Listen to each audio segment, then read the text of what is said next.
এবং অসময়ের এমিলি রহমানকে যদি বিশ্বাসযোগ্য মনে হয়, সেই কৃতিত্ব সবচাইতে বেশি আমার পরিচালক কাজল আরেফিন অমির। আপনার প্রথমেই আজকে অ্যাওয়ার্ড পেলেন, আপনার অনুভূতিটা জানতে চাই। আমাকে আজকে পুরস্কৃত করা হয়েছে অসময়ের জন্য। অসময় কাজল আরিফিন অমি পরিচালিত একটি ওয়েব ফিল্ম বঙ্গতে মুক্তি পেয়েছিল।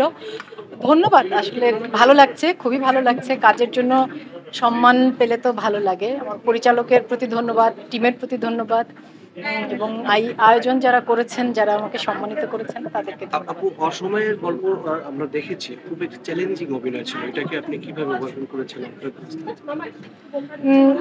হ্যাঁ, মানে অসময় আমার জন্য আসলে একটু চ্যালেঞ্জিং চরিত্র ছিল। আমি এই কথাটা সবসময় বলি যে আমার জন্ম বেড়ে ওঠা গ্রামে, মফস্বলে।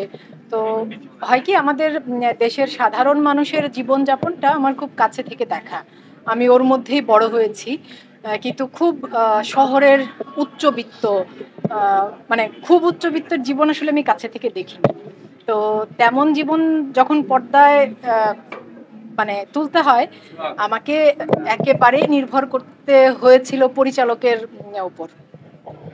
এবং অসময়ের এমিলি রহমানকে যদি বিশ্বাসযোগ্য মনে হয়, সেই কৃতিত্ব সবচাইতে বেশি আমার পরিচালক কাজল আরেফিন অমির, আমার সহশিল্পী ইন্তেখাব দিনার, ইরের জাকের, জীবন ভাই, আরও যারা ছিলেন, ফারিন, সকলেই, পুরো টিমের আসলে। আমরা তো একটু গল্পতে আসলাম, এই আমাদের সমাজ ব্যবস্থায় এই ধরনের আপনার যে ক্যারেক্টার, এই চরিত্রগুলো কি আমাদের সমাজ ব্যবস্থায় প্রয়োজন কি? অবশ্যই প্রয়োজন বলে তো কোনো কথা নেই। এটি সমাজেরই একটা চরিত্র, এই সমাজেরই একটা চরিত্র। এমন নয় যে এইরকম চরিত্র এই সমাজে নেই, প্রচুর আছে। হ্যাঁ, মানে প্রয়োজনীয়তা অপ্রয়োজনীয়তা ব্যাপারটা তো আপেক্ষিক। পরিচালক একটি গল্প বলতে চেয়েছেন এবং তার মনে হয়েছে যে তিনি তার গল্পে যেই রকম চরিত্রের মধ্য দিয়ে গল্পটা বলতে চান সেটা তিনি বলেছেন। এখন এই কি নিয়ে ব্যস্ত সময় পার করছেন? সামনে কি কি কাজ আপনার ভক্তরা এখন সামনে ঈদে হইচইতে মুক্তি পেতে যাচ্ছে অমিতাভ রেজা চৌধুরীর বোহেমিয়ান ঘোড়া। খুবই সম্প্রতি সেটার ট্রেলার রিলিজ হয়েছে এবং আমরা পুরো টিম ভীষণ ভালো প্রতিক্রিয়া পেয়েছি, বা সামাজিক যোগাযোগ মাধ্যমে বা দর্শকদের কাছ থেকে।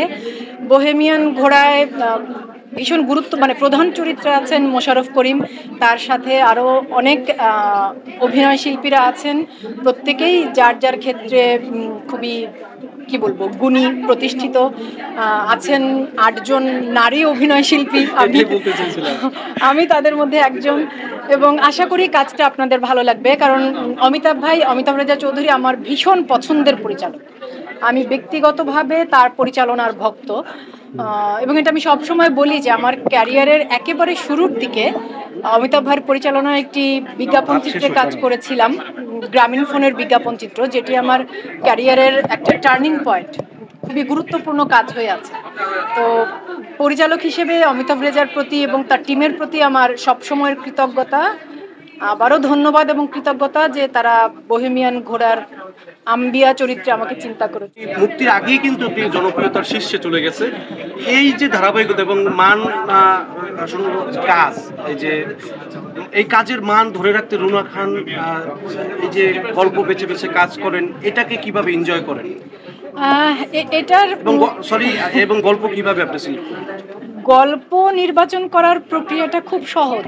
ধরেন আমার কাছে যদি কথার কথা আমি বলছি যে 10টা কাজের প্রস্তাব এলো, তার মধ্য থেকে আমার মনে হলো যে এই গল্পটা আমার ভালো লেগেছে, এই চরিত্রটা আমার ভালো লেগেছে, আমি সেটার সাথে যুক্ত হই।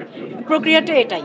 আর এই যে আপনি যেটা বললেন যে ধারাবাহিকতা, সেই মানে কাজের ধারাবাহিকতা, যেমন আমি যদি ওটিটির কথাই বলি, আমার হইচইতে মুক্তিপ্রাপ্ত প্রথম ওয়েব ফিল্ম ছিল আশফাক নিপুণের কষ্টনীর।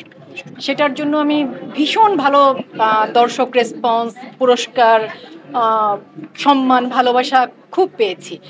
তো মানে তারপরেও অমির অসময় বা গৌতম কৈরির আন্তনগর এবং আসতে যাচ্ছে অমিতাভ রেজা চৌধুরীর বোহেমিয়ান ঘোড়া, এই ধারাবাহিকতা, আমি তো গল্প আর চরিত্রটুকু বাছাই করি, কিন্তু মূল নির্ভরতাটা থাকে আমার পরিচালক এবং টিমের উপর। আমি একেবারেই ডিরেক্টরস আর্টিস্ট। তো কাজের মান এবং কাজ ভালো হবার পেছনে কারণ হচ্ছে ওটা যে আমি হয়তো ভালো ডিরেক্টর নির্বাচন করি।